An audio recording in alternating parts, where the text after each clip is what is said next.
yang ke-58 dari nama-nama Allah Al-Husna ialah Al-Muhsi.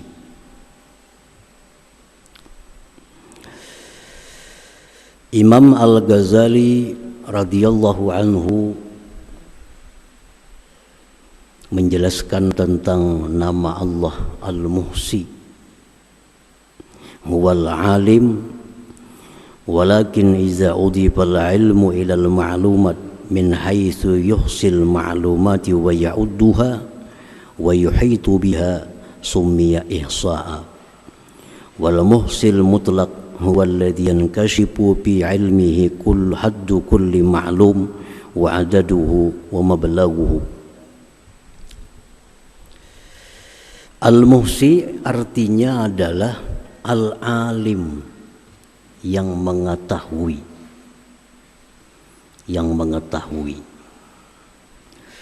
tetapi apabila disandarkan itu pengetahuan dari sekira-kira menghitung yang diketahui dan meliputi dengannya, maka dinamakan muhsi.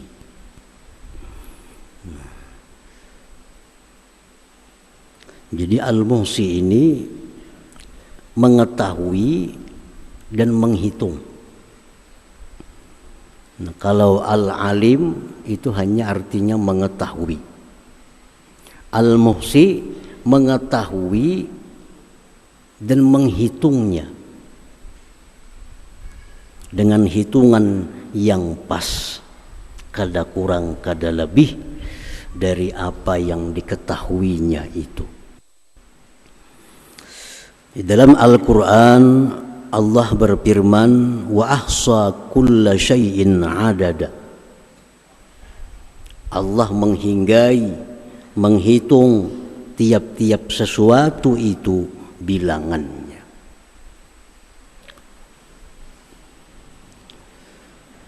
Di dalam laut kita tahu ada iwak.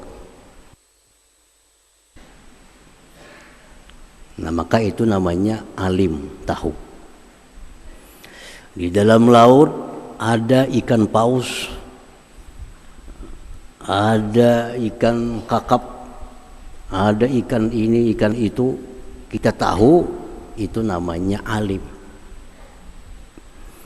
Tetapi kalau tahu dengan jumlahnya, di dalam laut ikan paus jumlahnya 1.100.000 ekor. Ikan kakap dalam laut itu jumlahnya sekian-sekian ekor. Nah, itulah al-muhsi. Al-muhsi mengetahui sesuatu dan jumlah dia hitung dengan hitungan yang pas. Kita tahu malaikat itu ada. Kita beriman malaikat itu ada. Tetapi kita kada tahu berapa jumlah malaikat. Nah, Allah tahu malaikat yang ada di bumi sekian, malaikat yang ada di langit pertama sekian, malaikat yang ada di laut sekian. Persis jumlahnya, kada kurang lebih. Itulah nama Allah Al-Muhsi ini. Nah, para muhibbin rahimakumullah.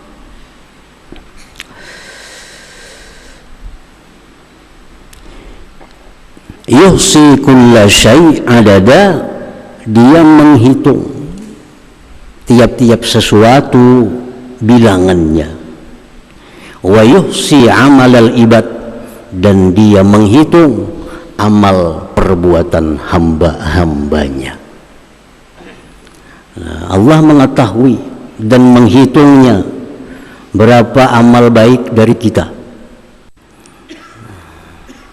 berapa amal sunat yang kita kerjakan, berapa amal wajib yang kita kerjakan, berapa amal haram kita kerjakan, berapa amal yang makruh kita kerjakan, berapa amal yang mubah dikerjakan. Itu semua Allah mengetahui, kada kurang kada lebih. Nah, para muhibbin rahimakumullah, jadi tidak ada amal kita ini berapa jumlahnya tidak ada melainkan diketahui, dihitung oleh Allah Subhanahu wa taala dengan hitungan yang pas, tahdida.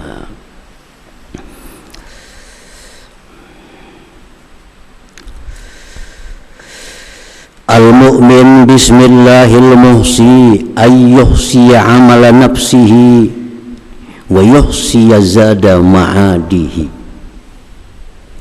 Kalau kita sudah percaya, sudah beriman bahwa Allah Ta'ala itu menghitung amal perbuatan kita, sedikit pun tidak ada amal yang luput dari hitungan Allah.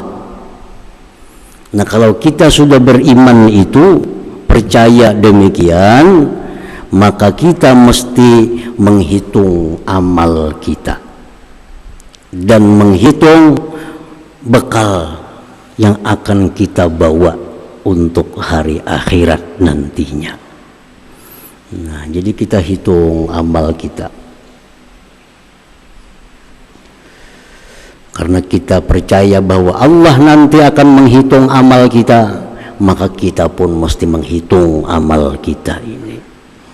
Nah, mulai pagi, besukan sampai kamarian, apa amal-amal yang kita perbuat, yang wajib apa, yang sunat apa, yang makruh apa, yang haram apa.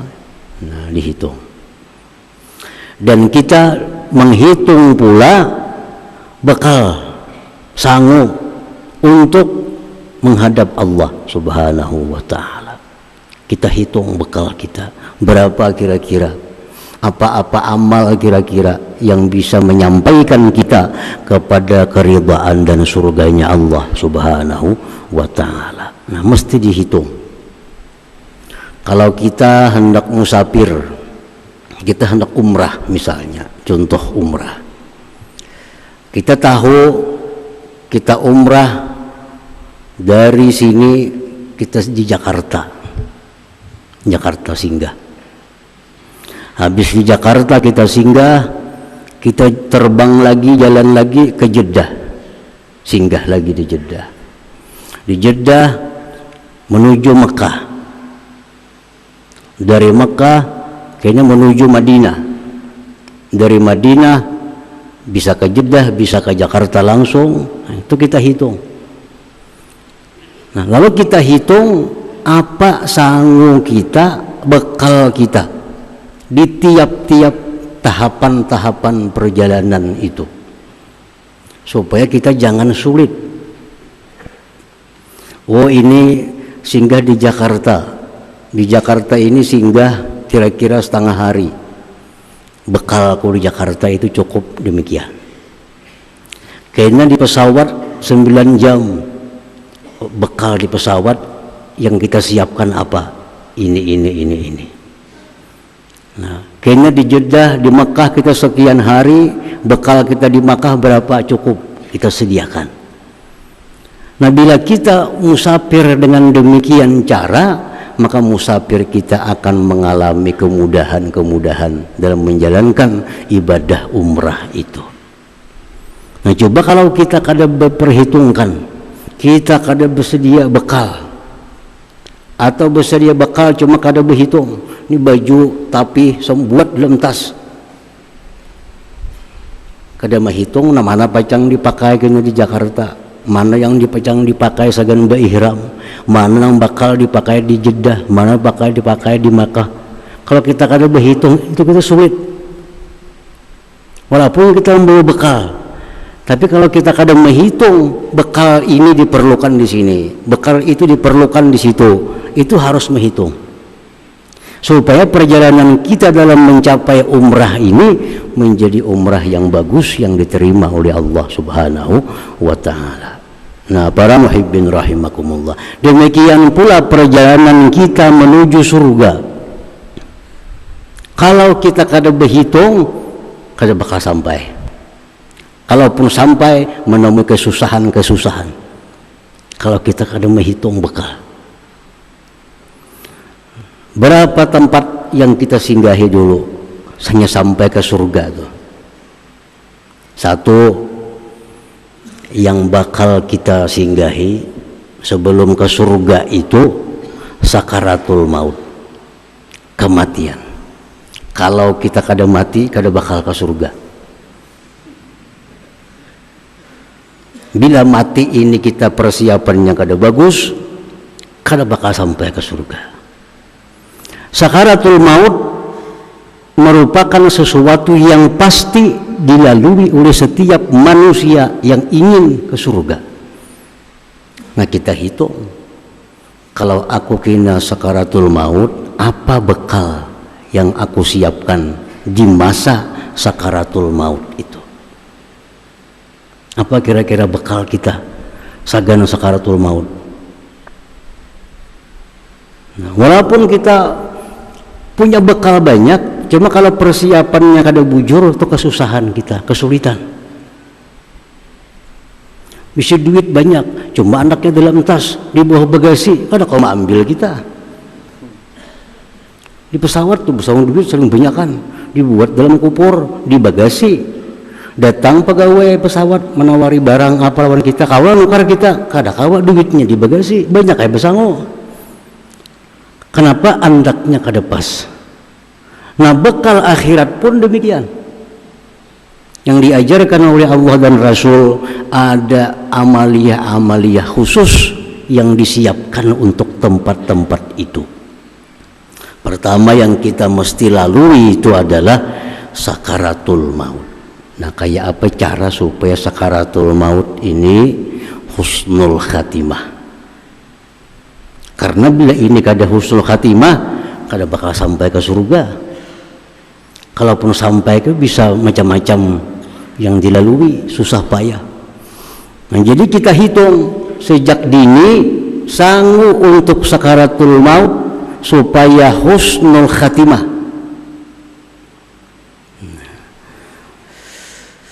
Bagaimana Rasulullah sallallahu alaihi wasallam mengajarkan kepada kita? Ujar Nabi kita, kematian itu sesuatu yang sangat sulit. Sakitnya mati itu komplit rohani dan jasmani. Nah, itu sakitnya mati. Nah, satu sakitnya sakit penyakit dulu. Malaikat mencabut nyawa dari urat-urat. Itu sakit luar biasa. Ujar Nabi kita mengatakan sakitnya luar biasa. Ini Nabi yang mengisahkan. Satu itu.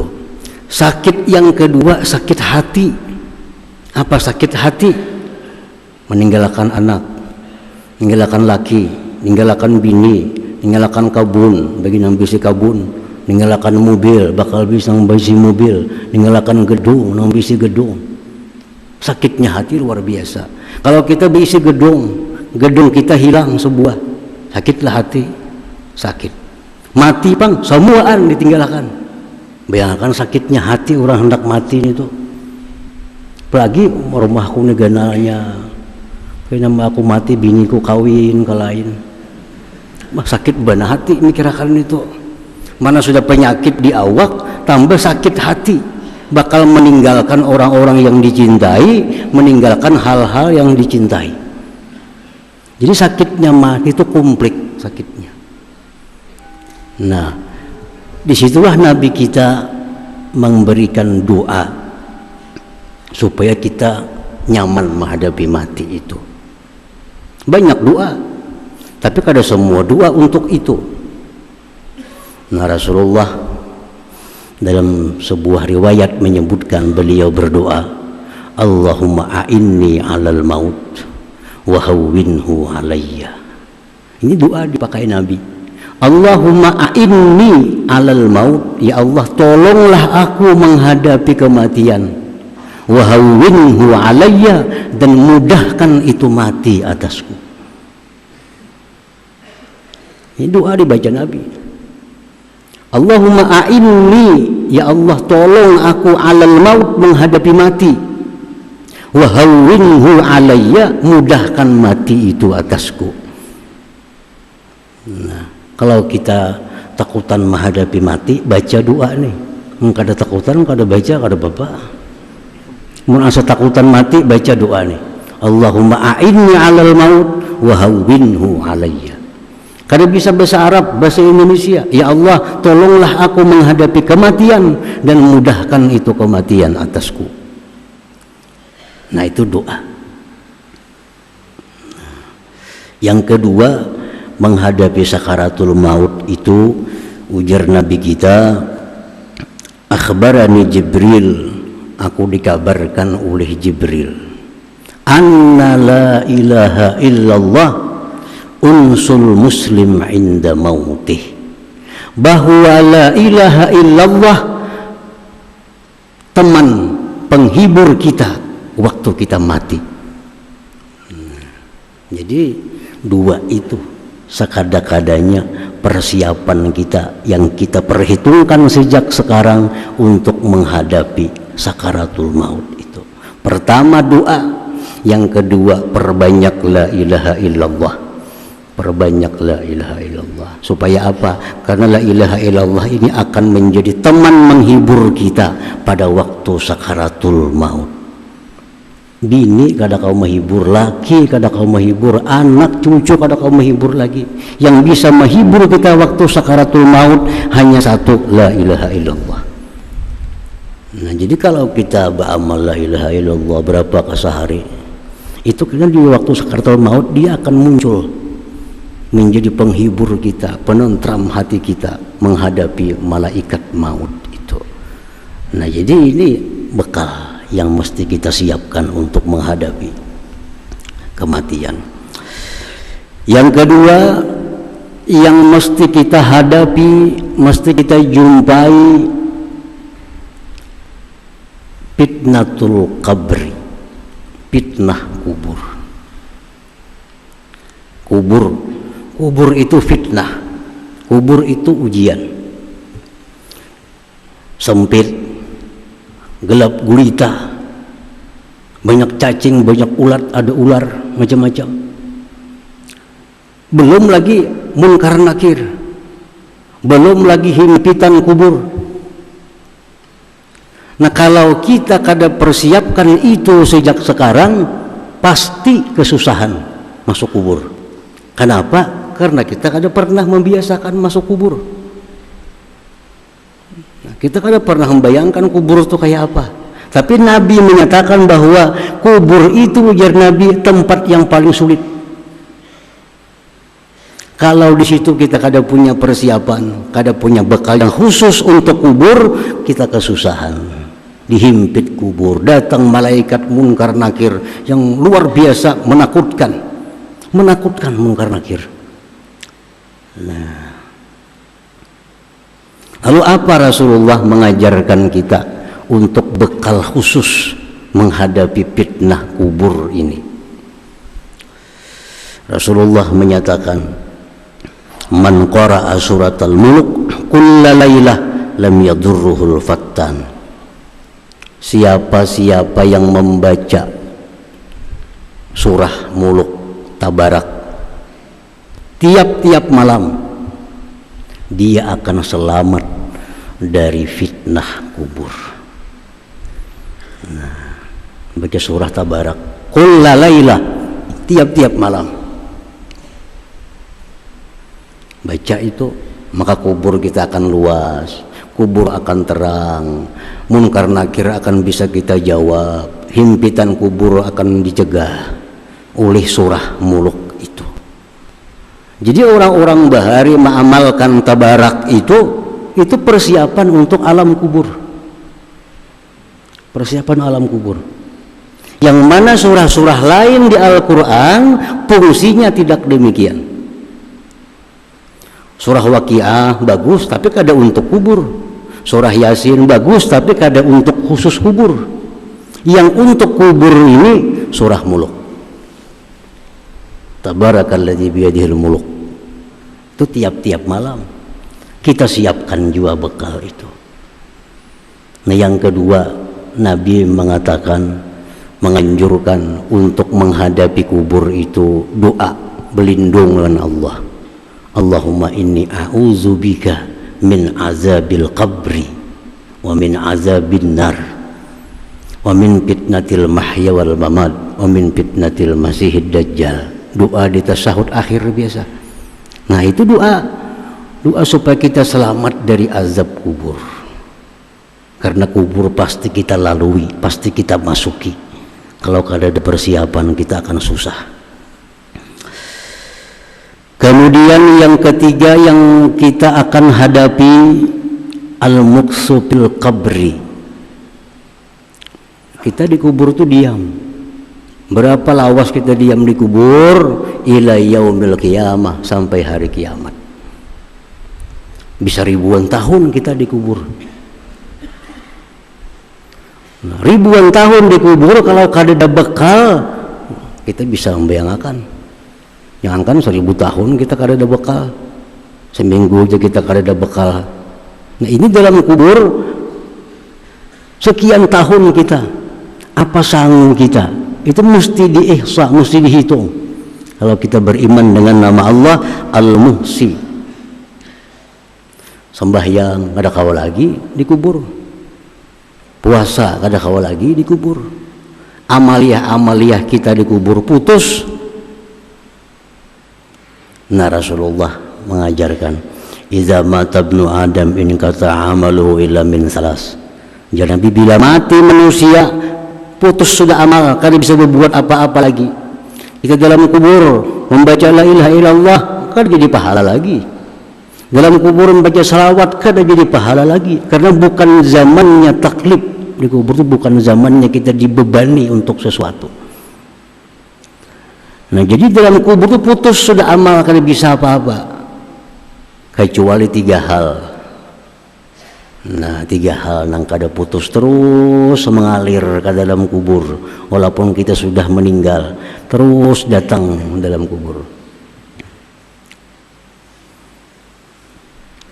Sedekatin jariyah, sedekah jariyah.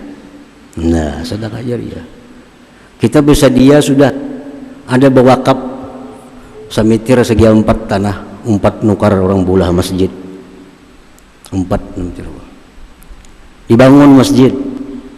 Nah maka selama masjid itu disambahyangi orang, terus mengalir dalam kubur pahalanya. Ini yang menyamani di kubur, ini yang menyamani di kubur. Amal lain sudah kada bisa.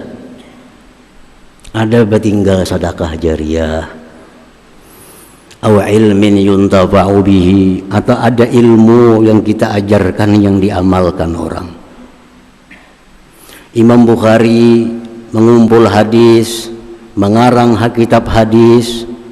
Imam Bukhari 1000 tahun lebih yang lalu dibaca orang kitab Bukhari sampai hari ini, sampai pahalanya mengalir lawan sidin. Terang kubur sidin, luas kubur. Kenapa? Setiap kali orang baca kitab Bukhari sampai pahala. Itu ilmu yang dimanfaatkan dengannya. Imam Ghazali mengarang kitab Ihya tahun 500-an Hijriah, para ribuan tahun sudah dibaca kitab Ihya sampai pahala Imam Ghazali. Tarang kubur sidin, lapang kubur. Kenapa? Karena ada ilmu yang dimanfaatkan dengannya. Yang ketiga, waladin salih yad'ulah, anak salih yang mendoakan. Abahnya dalam kubur, anaknya yang berdoa, ya Allah ampuni dosa abah mama, ya Allah rahmati kubur abah mama, lapangkan. Nah, karena ini anak salih, doanya diijabah Allah, nangkoi tentarang kuburnya, lapang kuburnya. Nah kalau kita bersiap-siap untuk dalam kubur, antara 3 nih, baik ketiga-tiganya bagus lagi. Ada sedekah jariyah, ada ilmu yang dipakai orang, ada anak saleh yang mendoakan kita. Maka selama itu jalan, dalam kubur pun dapat nikmat, dapat rahmat dari Allah Subhanahu wa ta'ala. Yang keempat yang pasti kita lalui menuju surga itu adalah mahsyar, lapangan berhimpunnya seluruh makhluk manusia dari Adam sampai hari kiamat kumpul. Nah, mahsyar. Di situ kada ada warung. Kada ada warung. Di situ kada ada orang berjual apa-apa. Kayak apa cara kita menghadapi di mahsyar itu? Ada satu umat di mahsyar nih, ratusan bahkan mungkin bisa ribuan tahun di padang mahsyar. Kayak apa kita? Kita di sana itu sama jalan kita di sini, berasa, melihat, mendengar. Cuma pindah tempat. Kita di dunia sakit, dikibit, di padang mahsyar bang gak enak, sakit juga dikibit. Karena ada bedanya. Walaupun belain lawan di sini kada. Kita di sini makan kanyang, di padang mahsyar bang makan kanyang juga. Kita di sini haus, padang mahsyar haus juga, sama. Cuma tempatnya aja beda. Kitanya kita ini nih bang orangnya. Nah, kalaupun kita lain kita, kada kita orangnya. Coba kita lihat gambar kita. Nang umur 50 tahun lihat gambar 10 tahun bahari. Iyalah kita nih toh. Iya kita nih toh. Cuma 50 tahun lalu kita masih halus, masih baik. 50 tahun sekarang kita iya itu juga orangnya. Di sini dikibit sakit, dulu sakit juga dikibit. Kan tidak beda. Walaupun tubuh kita belain, tapi kita ini ya itu orangnya. Yang dikubur kita nih panggina, yang di mahsyar kita nih juga orangnya. Nah di situ kan ada apa-apa yang diharapkan. Lalu Rasulullah SAW mengajarkan kepada kita untuk bersiap-siap menghadapi padang mahsyar kayak apa supaya jangan haus, jangan lapar, jangan bertelanjang di situ. Kan kapannya sudah hancur. Kapan hancur?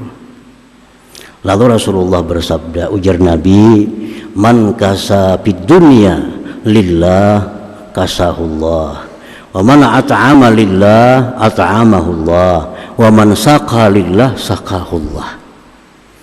Nah, di padang mahsyar ujar Nabi, manusia sangat susah payah, telanjang, lapar, haus. Siapa dalam dunia suka memberi pakaian, nah, dalam dunia suka berbagi baju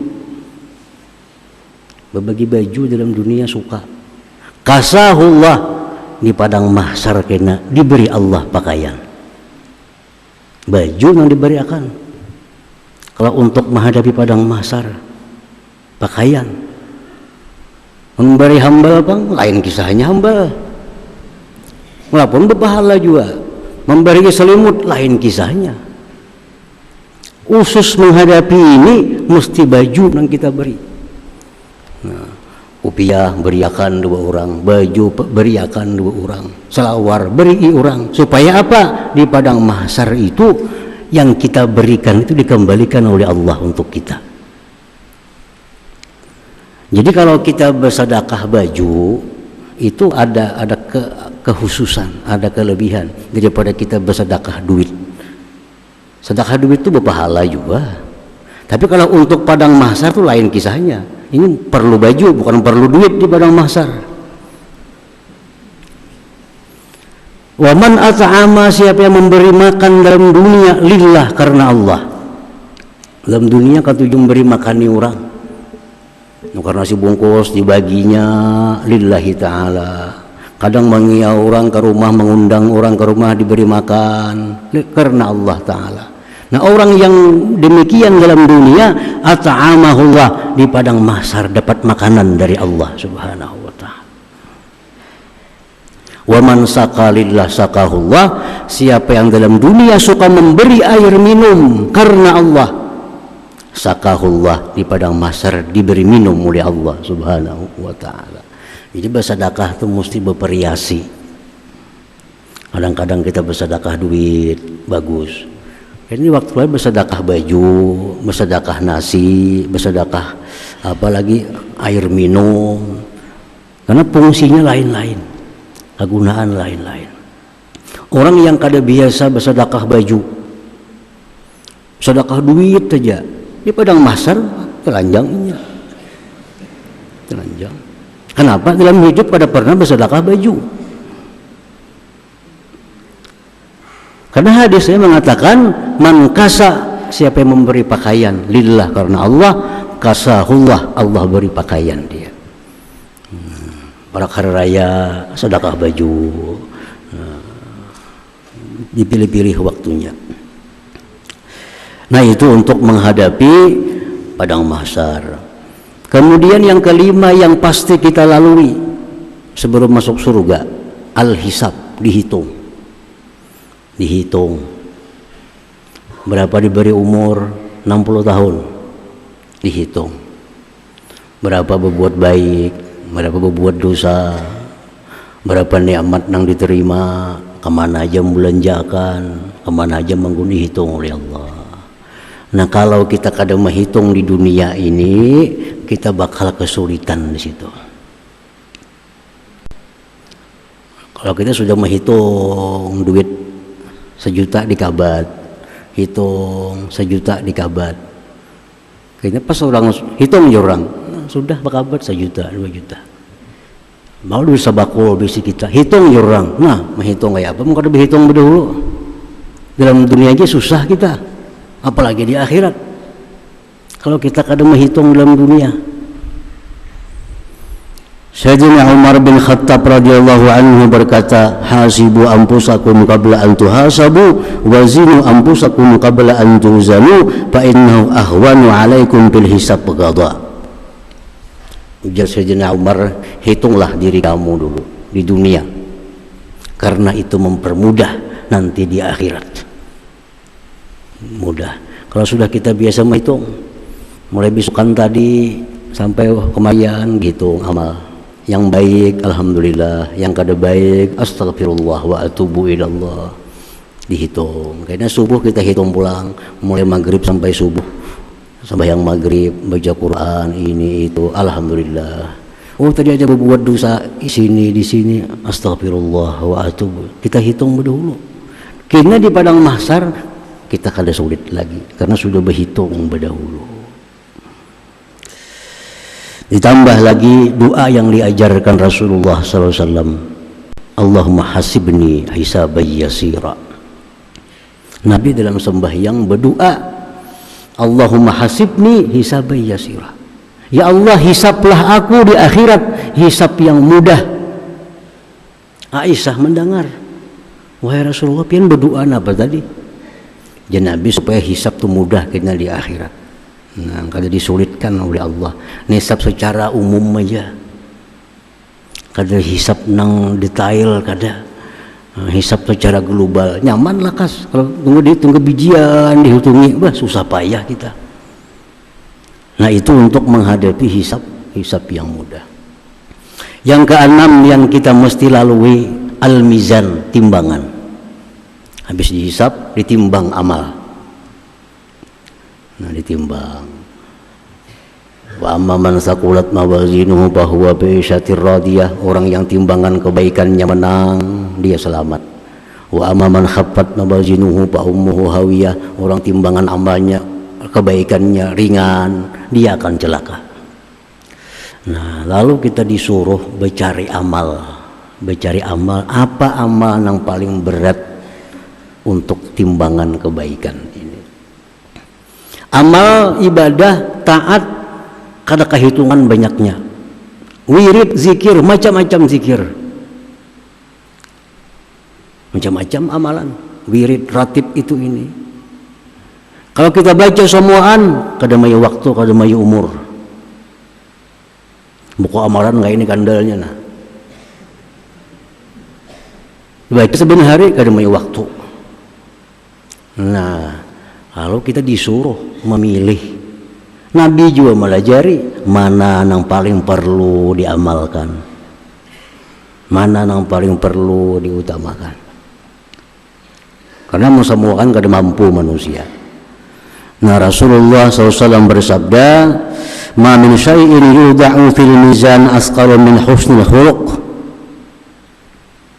Jar Nabi, tidak ada satu amalan yang paling memberatkan timbangan amal kebaikan melainkan husnul khuluq, baik budi pekerti. Nah, ini membantu kita. Nah, Abu Hurairah bertanya kepada Rasulullah, "Wa ma husnul khuluq?" apa garang baik budi pekerti itu wahai Rasulullah? Ujar Nabi, tasilu man kata'ak, engkau menghubungi orang yang selama ini memutuskan hubungan dengan engkau.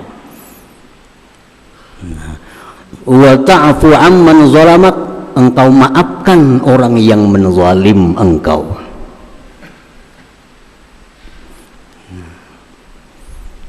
Kita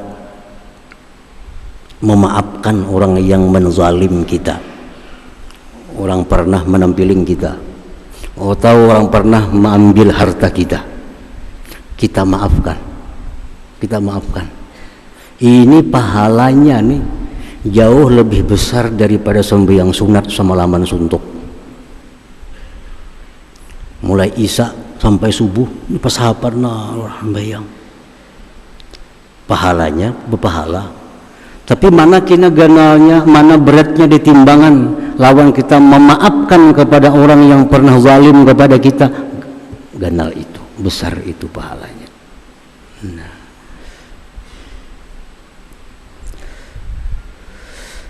Wa tu'ti man haramak, dan memberi orang yang kada pernah memberi engkau. Itu ganal pahalanya, membantu untuk timbangan amal kebaikan. Inya ni mau tempe di warung ada sombi hari minum kita, padahalnya orang sugih tempe makan di warung kada pernah membiarkan kita makan minum. Jadi kalau kita masuk baik akhlak, orang ini seumur ini bayari aku makan nih, hari ininya aku bayari akan jam berapa makan bayari, padahal ini kada pernah berbuat baik lawan kita. Nah tapi kita bayari makannya, itu namanya wa tu'ti man haramak. Nah pahalanya itu sembahyang 1000 rakaat masih tinggi sebungkus nasi dibayari orang yang kada pernah nang memberi kita makan itu. Nah ini memberatkan timbangan amal. Makanya amal itu ada martabat-martabatnya. Ada amal ini sekian pahalanya, ini tingkatannya, ya ini tak kurang, ini tak kurang. Jadi pilih-pilih, dicari-cari mana amal yang paling memberatkan timbangan kebaikan kita. Para muhibbin rahimakumullah, sesudah ditimbang amal terakhir, bila selamat di sini surga dah, sirat titian siratal mustaqim. Bila kawan barang selamat dah, bila gugur ke neraka. Nah, ini persiapan akhir. Rasulullah SAW bersabda, ujar Nabi, asbatukum ala sirat asyaddukum hubban li ahli baiti wa ashabi. Orang yang paling selamat di titian itu orang yang sangat cinta kepada keluargaku dan sahabat-sahabatku. Makin kita cinta kepada keluarga Nabi, zuriat Nabi, makin kita cinta kepada sahabat Nabi, makin kuat pijakan kita di siratal mustaqim, kada akan tergelincir ke sana. Itu salah satu sangu kita untuk supaya selamat bisa menyeberang titian siratal mustaqim. Nah, sampai nyebarang dah surga sudah, surga. Nah, para muhibbin rahimakumullah, jadi kalau kita beriman kepada nama Allah Al-Muhsi, kita mesti menghitung bekal kita di akhirat sesuai dengan tahapan-tahapan kita tadi, sesuai dengan apa-apa yang diperlukan dalam tahapan-tahapan itu. Kalau kita bersedia dalam dunia dengan sesuai demikian tadi, kita akan mulus sampai ke dalam surga dan ridha Allah Subhanahu wa ta'ala. Nah, kemudian 59 Al-Mubdi'u, ya hadratin Nabi sallallahu alaihi wasallam, Al-Fatihah.